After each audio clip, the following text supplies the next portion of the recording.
buenas noches a todos. No estamos hoy en el plató, nos hemos desplazado, ya saben que de vez en cuando nos gusta viajar un poco por la comunidad.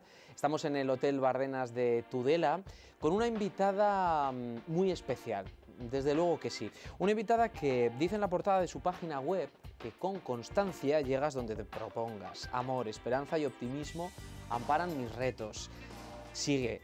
Como todo es mejorable, mi lucha nunca acaba. Gracias a vuestro cariño me hice inmune al desaliento. Irene Villa, muy buenas noches. Hola, muy buenas noches. Gracias por estar con nosotros. Gracias a vosotros que se me ha hecho lo de la página, porque además es nueva, muy nueva. La he remodelado, bueno, y he metido cosas nuevas y eso es el mensaje para mí principal, que todo se puede mejorar en esta vida y de hecho, bueno, uno consigue cada vez sentirse mejor consigo mismo porque consigue nuevos retos y nuevas cosas. Por eso no hay que pararse después de haber conseguido algo, un trabajo, el amor, tal, no, siempre hay que conseguir más cosas, siempre.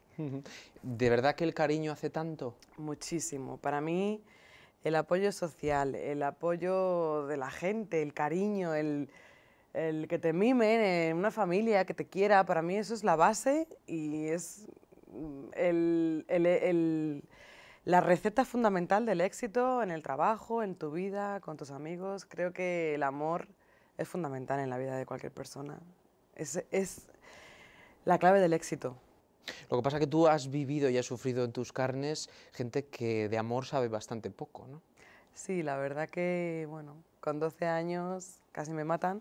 Afortunadamente salimos vivas, tanto mi madre como yo, ambas mutiladas, pero ambas con la ilusión de decir, bueno, no nos han matado y tenemos la vida, que es lo más importante, y ahora nos queda toda la vida para luchar y para conquistar eso que nos han robado. ¿A día de hoy eso sigue doliendo? ¿O también el tiempo va haciendo su purga? Afortunadamente yo creo que hay un cambio cualitativo, ¿no? Y de pronto dices, bueno, esto es lo que hay, con esto voy a tener que vivir toda la vida y tengo dos opciones, asumirlo o sufrir. Entonces pues lo asumes y dices, bueno, pues he nacido así, he nacido sin piernas y así no tengo a nadie a quien odiar y no tengo que estar toda la vida lamentándome de aquello que ocurrió. Entonces sí que es el tiempo que lo cura, pero también uno mismo que decide que se acabó el sufrimiento y que es una nueva etapa y a empezar de cero. Y con las nuevas herramientas que tienes ahora, y un nuevo mecanismo. Mi padre siempre me decía, tú mismo y tu mecanismo, siempre esa era su frase. Y decía en el hospital, Irenucha, que el mecanismo se ha roto, pues ahora otro mecanismo nuevo, que son unas piernas de titanio en este caso, pero siempre hay, como decía, ¿no? Algo que suplante lo perdido, lo anterior y a volver a caminar. De todas maneras, ¿en qué momento se da ese cambio, ese paso de decir, no, es que tengo que seguir adelante? Porque a lo largo de todos estos años, a buen seguro que te habrás encontrado con gente que ha sufrido no la misma situación que sufriste tú, pero sí otras diferentes por las que se ha visto sin una pierna, sin dos piernas, sin brazos, ¿no? Desgraciadamente somos muchos y cada vez somos más por avatares del destino, por accidentes de tráfico, muchísima gente, por tumores. Y bueno, lo importante es aceptarte como eres, como estás y cambiar el chip. Y en mi caso fue mi madre, la verdad, la que vino a verme y me dijo, hija, esto es lo que hay. En tu mano está ser feliz o ser una desgraciada. Entonces elige qué prefieres. Entonces es uno mismo quien tiene que planteárselo y decir, bueno, por mucho que llore, por mucho que me lamente, por mucho que me compadezca de mí, no va a cambiar la realidad, no te van a crecer. Bueno, hay gente que me lo ha dicho, que si rezas mucho te crecen las piernas, pero vamos, yo he rezado mucho y no me han crecido. Entonces, asumirlo y ya está, y darte cuenta que cuanto antes te pongas bien, pues más tiempo que vas a disfrutar de la vida. ¿La religión a ti te ha ayudado? A mí me ayuda mucho, la verdad, la espiritualidad, la verdad que sí, el creer, el saber que hay algo más allá, sobre todo a mí me ayuda muchísimo el agradecer. O sea, yo siempre agradezco cualquier cosa. Yo creo que eso es una herramienta vital para uno ser feliz. Te pase lo que te pase y venga lo que venga, dar gracias, porque todo pasa por algo y porque, bueno, aunque en ese momento dices, ¿y por qué tengo que sufrir esto? Por ejemplo, el año pasado me caí esquiando y, bueno, la verdad que fue bastante dramático, que se me salió el disco de las cervicales por una hernia, me tuvieron que poner otro disco de titanio, mis compañeras de esquí lesionadas medulares Después, cuando me operaron, dijeron que había gente que se había quedado tetrapléjico con esa operación. Y yo decía, pero yo, ¿por qué tengo que pasar esto también? No he tenido bastante ya. Digo, güey, entre la operación de en Suecia, que me puse un tornillo de titanio, después voy y me caigo, y después casi me quedo tetra. Bueno, pues hay que pasarlo mal para luego estar bien. Y todo, yo creo que todo tiene una lección que aprender. Y yo en ese caso, pues tenía que aprender y tenía que retirarme de esos campeonatos que me hacían tanta ilusión, pues para aprender algo y volver con más fuerza. Y este año volví con mucha más fuerza y a esquiar a tope y a ganar medallas. Y ahora deseando que podamos tener mucha nieve esta temporada y esquiar muchísimo para volver a ganar. De todas maneras, qué cosas, ¿no?, de la vida. ¿Quién te iba a decir que después de tanto tiempo íbamos a estar hablando de ir a esquiar, ¿no? La verdad que sí. Y mi padre además siempre me ha dicho, pero si no esquiabas antes, Marita, ¿cómo vas a esquiar ahora? Si no esquiabas con piernas, ¿cómo vas a esquiar sin piernas? Yo, bueno, papá, hay que probarlo todo en esta vida. Es cierto que al principio, bueno, me daba un miedo terrible. Yo, de hecho, la primera vez que fui a esquiar era para animar a otra gente con discapacidad que se podía esquiar. Pero yo decía, madre mía, yo me bajo de aquí que esto me aterroriza. Y sin embargo ahora ya no se me pone ninguna montaña por medio, vamos, que ahora ya me tiro por donde haga falta e incluso hacemos slalom gigante, súper gigante y rapidísimo por las pistas, que la gente se asusta cuando nos ve a los monosquís por ahí. La gente se retira diciendo, madre mía, están locas, ¿dónde van? Desde luego que escuchándote hablar uno, bueno, ve quizás más fácil, ¿no?, el hecho de llevar una vida normal y dejar un poco el pasado atrás. Pero sí que hay una pregunta que todo el mundo se hace de vez en cuando y es, ¿el paso del tiempo también ayuda a perdonar o esto del perdón no va con una coherencia normal? El perdón es fundamental para salir adelante y no es el tiempo quien te ayuda a tomar esa decisión, porque es una decisión que solo toma uno mismo, sino tu actitud ante la vida. Decir, bueno, o sea, si perdono, voy a ser más feliz, me voy a liberar de esta carga, de este dolor, de este odio, porque en realidad bueno, cuando te hacen daño, pues sientes rabia, indignación, ira, odio incluso. Son sentimientos muy negativos que no te ayudan, todo lo contrario, son como obstáculos en tu vida y mucha gente a partir de ahí pues ya no tiene, por ejemplo, buenas relaciones con la gente, ya vive amargado, ya vive resentido, de espaldas a los amigos, a las relaciones sociales, que eso es lo que en realidad ayuda a una persona a salir adelante, la gente. Entonces, para poder tener ese apoyo de esa gente, tienes que quitarte ese resentimiento y ese dolor, que yo sé que es muy duro, sobre todo para gente que ha perdido un ser querido, que solo yo lo matizo mucho porque no tiene nada que ver que te quiten unas piernas, que te quiten a tu padre, por ejemplo, o que te quiten a tu hijo, más duro todavía, ¿no? Más inhumano y antinatural. Pero bueno, han matado a una persona, pero no puedes permitir que también te maten a ti en vida, ¿no? Que eso es todavía más terrible. Entonces hay que liberarse, romper todo vínculo con el asesino, con el terrorista, con quien te haya hecho daño, y la única forma de romperlo es perdonando. Y la verdad que suena muy duro, pero es el único camino. Es como cuando alguien te hace daño y lo perdonas y te liberas, te quedas tranquilo y aprendes a vivir pues sin ese dolor dentro. Entonces para las víctimas es muy importante eso, creo que es fundamental y bueno, rehacer tu vida y completamente independiente a esas personas que en un momento dado se propusieron asesinarte. ¿Crees en el final del terrorismo? Sí, bueno, la verdad que llevo muchos años creyendo y bueno, hay cosas que te quitan un poco esa esperanza, pero luego hay otras noticias que te la dan, ¿no? Como los avances contra el terrorismo, con la unión de las fuerzas y los cuerpos de seguridad, de los políticos, bueno, poco a poco yo creo que estamos caminando por la senda que debe ser y es el rechazo absoluto de la violencia y que cada uno defienda sus ideas, pero sin matar. Que eso yo estoy completamente de acuerdo con que cada uno se sienta como se sienta o pida lo que pida, pero sin que haya asesinado. Entonces yo creo que quien ha asesinado ya no tiene ningún derecho a pedir nada. Todo el mundo recuerda, todos los espectadores estoy seguro que recuerdan aquel día, aquel 17 de octubre del 91, donde Irene Villa sufrió ese atentado, ese gravísimo atentado de ETA con coche bomba en Madrid, camino del colegio con su madre. ¿Tú recuerdas algo de aquel día o de aquellos días o ese mecanismo que a veces tenemos de autodefensa y la edad, esos 12 años, consiguieron hacer barrera? Solo recuerdo cuando me desperté, porque hubo otro atentado ese día, y cerca de mi colegio además, y recuerdo que le dije a mi madre, ¿qué ha sido eso? Pues un atentado terrorista, y yo, ¿y eso qué es? No tenía ni idea. Yo tenía 12 años, vivía ajena a las noticias y a este tipo de noticias más todavía. Y ahí fue la primera vez que tuve contacto con esa amenaza terrorista, y lo que no sabía claro que la próxima iba a ser yo. Y gracias, fíjate lo que estoy diciendo, a aquel atentado en el que falleció un teniente, el teniente Carballar, del que no me puedo olvidar jamás en mi vida, del que me acuerdo cada día, de sus hijos sobre todo, que dejó 4 niños huérfanos, gracias a que las ambulancias estaban al lado de donde explotó nuestro coche, mi madre y yo estamos vivas. No pudieron hacer nada por la vida del teniente Carballar, pero esas ambulancias que fueron a rescatarle sin éxito fueron las que salvaron a mi madre y a mí, que estábamos realmente muertas. A mí decían, por la madre, que la niña está muerta.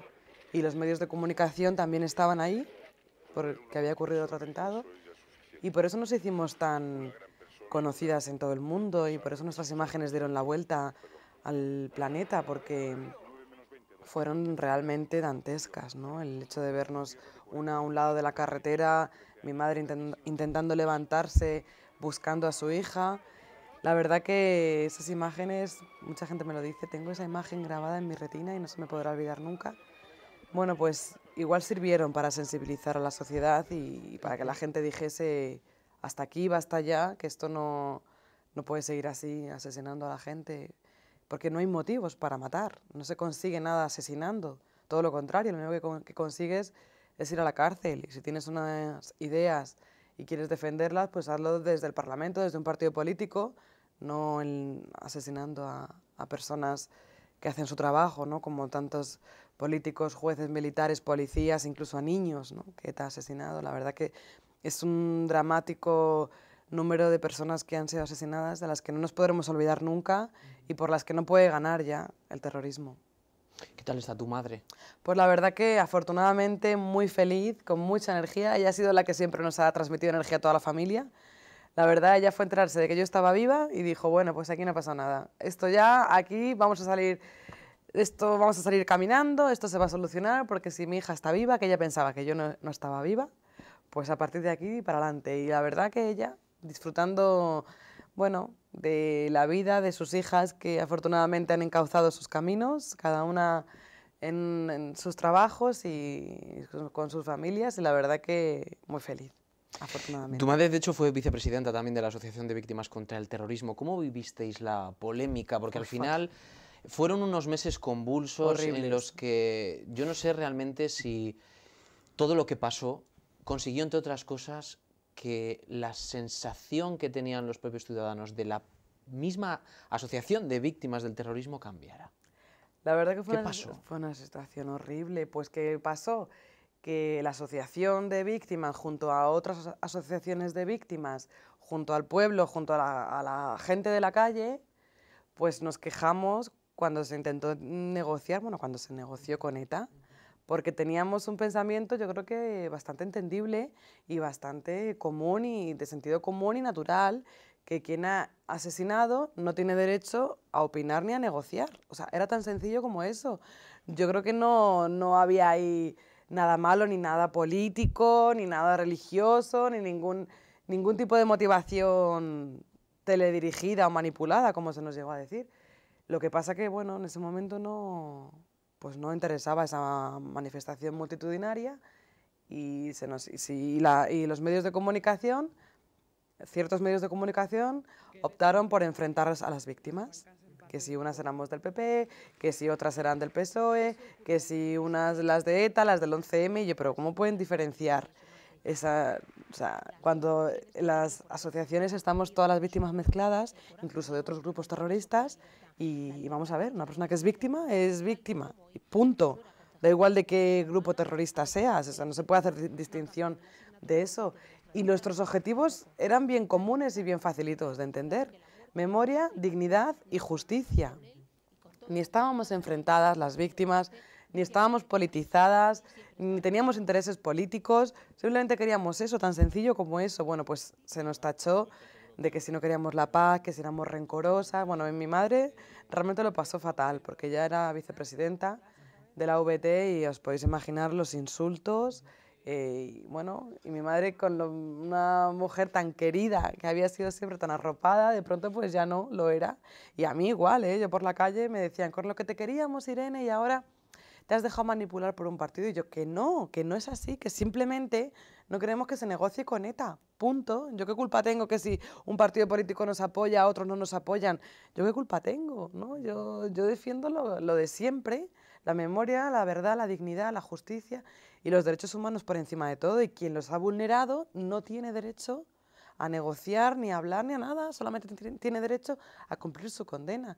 Yo lo veo así de fácil y de sencillo, igual porque soy una víctima de violencia y bueno, pero yo no creo que hubiese más allá, pero bueno, ya sabes que al final los medios de comunicación, pues para cada uno para barrer para su casa, pues nosotros ahí nos utilizaron. Yo me sentí, la verdad, fatal con toda esa historia. Afortunadamente ya se acabó la negociación, encima teníamos razón y nadie tampoco nos dijo teníais razón o nos pidieron perdón. Y yo la verdad que lo pasé francamente mal con esa historia. Pero bueno, afortunadamente ahora por fin está lo que nosotros queríamos, la unión de los partidos y ya está. Hay una lucha común frente al terrorismo, nada más. En tu libro Sos víctimas del terrorismo, bueno, pues, se pone de manifiesto un poco, ¿no?, el tema de por dónde deberían ir los caminos.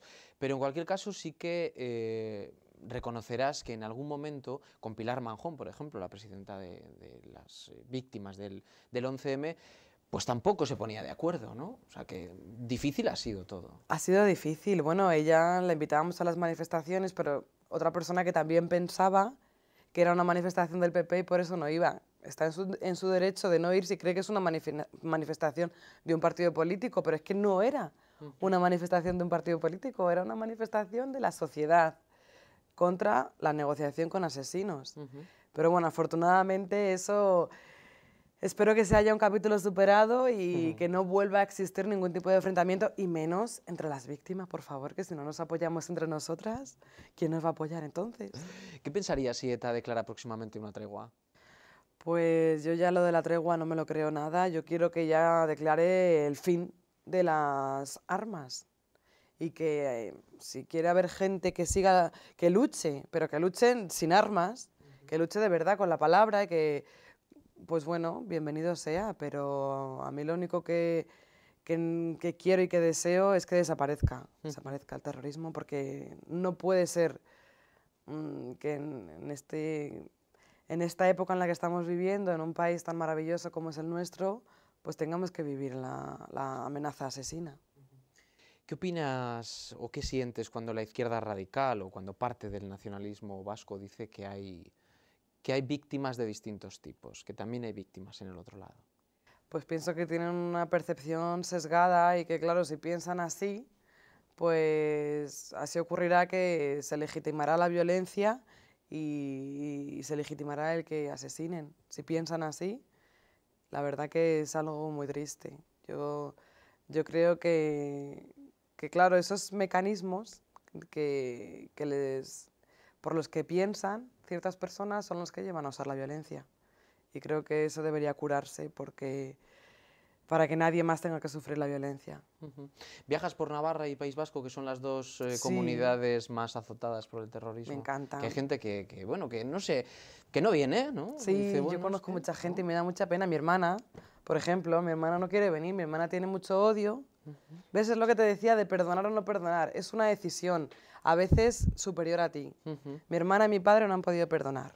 Y entonces viven con mucho resentimiento y se pierden una cantidad de cosas maravillosas de Navarra y del País Vasco. A mí es que me encanta, la verdad, y me encanta ir y sé que hay gente maravillosa y hay gente buenísima, y a mí en el País Vasco me lo han dicho, ¿y cómo vienes por aquí con lo que te han hecho? Y yo, ¿pero qué tiene que ver que 4 desgraciados asesinen y maten cuando el resto es un pueblo maravilloso y una gente buenísima? La verdad que no no es justo, ¿no? Que se les margine. Y es verdad que muchas personas marginan el País Vasco y me da mucha pena, ¿eh? Yo he escuchado mucho este comentario y yo siempre defiendo a los vascos porque me da mucha pena. Y fíjate que lo diga una víctima del terrorismo, pues la verdad que se quedan alucinados y yo digo, no seáis injustos, no es justo que tengan que sufrir, que tengan que, bueno, que asumir la culpa que tienen 4, el resto de una parte además maravillosa que... Del norte de España, a mí me encanta además. Irene, a falta de una carrera tienes 3, humanidades, psicología y periodismo, comunicación audiovisual. ¿Qué te ha aportado? ¿Por qué lo hiciste? ¿Por algo en concreto o, bueno, siempre había sido un poco La verdad que se diversión? fueron sucediendo sin pensar. Yo empecé comunicación audiovisual porque siempre me ha gustado la radio y también el cine y escribir y hacer guiones y bueno, eso me encantó. Además me lo pasé fenomenal en la carrera, pero terminé con 21 años porque era solo de 4 y digo, ¿pero dónde voy tan pequeña? A trabajar. Y además, como había sido tan maravillosa la edad que tú lo sabes, la edad del estudiante, la verdad, el tiempo ese es inolvidable, pues lo voy a prolongar otros 5 añitos con la carrera de psicología y luego lo voy a volver a prolongar. Pues porque es importante saber y porque es interesante las humanidades, me encanta. Yo creo que si todos fuéramos humanistas, el mundo sería mucho más feliz. Y también psicología porque, bueno, entender el comportamiento humano, limar a veces las asperezas o las carencias, las limitaciones internas, es también muy importante y fomentar lo que llamamos los psicólogos resiliencia, la capacidad de superarte, de salir adelante, de no quedarte en los avatares de la vida, es fundamental. O sea que las 3 carreras para mí me han aportado muchísimo. ¿Todo esto te sirve también para este tipo de encuentros como el que tuviste hace unos días en Tudela, convocada y llamada por la Asociación de Mujeres Blanca de Navarra, que suelen hacer este tipo de encuentros? La gente pregunta, ¿qué tipo de preguntas te hacen? ¿No? ¿Qué curiosidad? ¿Qué interés despiertas? ¿Cuál crees tú que...? Pues la verdad es que se interesan sobre todo por el perdón. ¿Cómo puedes perdonar si yo no perdono, por ejemplo, a mi primo, a mi vecino? Bueno, situaciones que te ocurren en la vida. Eso es lo que más les sorprende. Y yo digo, pero si es que por uno mismo hay que perdonar, por ser feliz, es que es egoístamente. Y bueno, en concreto en Tudela, pues hablar sobre la violencia de género también, que yo aparte de contarles mi situación, mi experiencia, pues también les hablé de las mujeres, de cómo afrontar una situación así tan dura y tan difícil, porque no es lo mismo la violencia terrorista que ejercen la violencia sobre ti y fuera, a tener al agresor en tu casa y que tenga una estrategia de amor-odio que no te deje salir de ahí, a que te crea una dependencia emocional terrible, porque es completamente, eres completamente dependiente de esa persona que te está haciendo daño. Y bueno, intentar dar valor y fuerza a esas mujeres que viven maltratadas y sobre todo también a las mujeres maltratadas psicológicamente, que también incluso les ocurre a muchos hombres. El maltrato psicológico también es muy terrible porque te deja sin autoestima, sin valía, te anula como persona. Y eso es muy importante detectarlo y si puedes, si estás a tiempo, separarte de esa persona que no te está haciendo bien.